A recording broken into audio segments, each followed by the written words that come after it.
Hello అండి అందరికీ.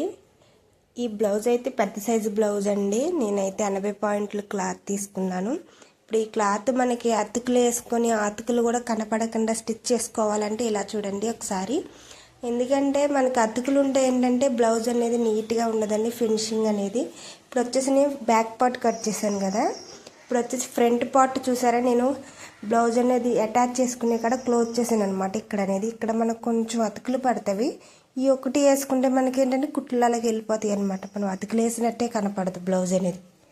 ఇలా కట్ చేసుకొని చూడండి. 80 పాయింట్ల ముక్కతో మనకు పెద్ద సైజు బ్లౌజ్ అయినా ఇలా ఈజీగా కట్ చేసుకోవచ్చు, స్టిచ్ చేసుకోవచ్చు. కొంచెం కష్టపడాలండి కుట్టేటప్పుడు. స్టిచ్ చేసుకునేటప్పుడు ఏంటంటే మనకు కొన్ని అతుకులు పడతాయి. ఈ అతుకులు వేసుకొని మనం నీట్గా స్టిచ్ చేసుకోవచ్చు అనమాట బ్లౌజ్ అనేది. హ్యాండ్స్కి మనకి ఫ్రంట్ పార్ట్కి అతుకులు పడతాయి అనమాట. అది కూడా జాయింట్ చేసేకెళ్ళి ఎవరికి కనపడవు, అతుకులు వేసినట్టే తెలియదు అనమాట. ఇలా కట్ చేసుకొని చూడండి.